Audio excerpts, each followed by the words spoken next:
Now, one of the nation's wealthiest people, Richard White, the former ACDC guitar technician, now boss of software company WiseTech, was at one stage today, Ross, worth $2.4 billion more than he was yesterday. Talk us through it.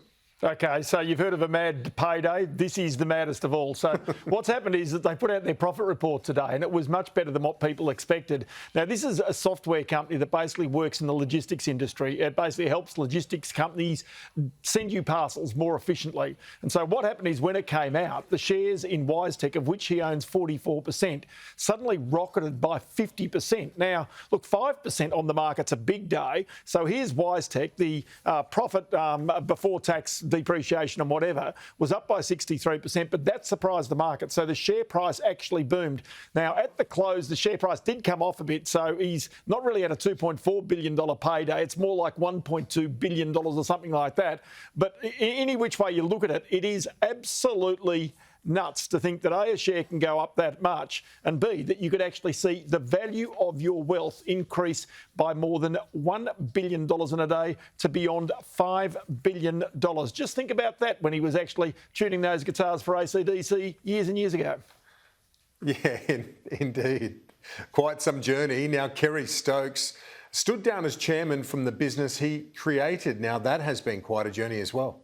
Well, it really has been. So here's a bloke who left school at 14, started work basically installing antennas. That was his first job, and has built a business now that is worth more than $8 billion. Today, I chatted with his son, who is the chief executive of Seven Group, Ryan Stokes. Here's just a little of what he said about his father and the way in which he's built this business. The instinctive feeling for business and people and understanding what drives them and having a feel around what attributes are happening. So without having to literally step in and be involved on the ground, he has an innate sense to recognise an opportunity where a business might be going through a disruption or a circumstance, and see that as a situation that's worth exploring. And that's just a feel that he has, an understanding that he's built up, and he understands people and how to actually motivate them, drive them, and hold them to account to drive performance as well. So I think that those attributes have been a hallmark for what's been he has accomplished, and certainly how we operate today. Of course, Kerry Stokes, Ryan Stokes, are best known for having the controlling stake in the Seven network, the television network. But oddly, it makes up a very small part of their overall portfolio these days. But I did ask Ryan Stokes just where he sees media going in the future. He thinks there's going to be more takeovers, more mergers, more consolidation. We'll see more consolidation within media, and I think Seven West will have opportunities to consider in that context, where they can extend the reach across different audience networks, so be it different platforms. We see opportunity for Seven West to do that. The team are certainly capable of showing they can drive value through that. So we would like to find opportunities to grow. Now, Ross, there are a host of company profits out today. What stands out to you?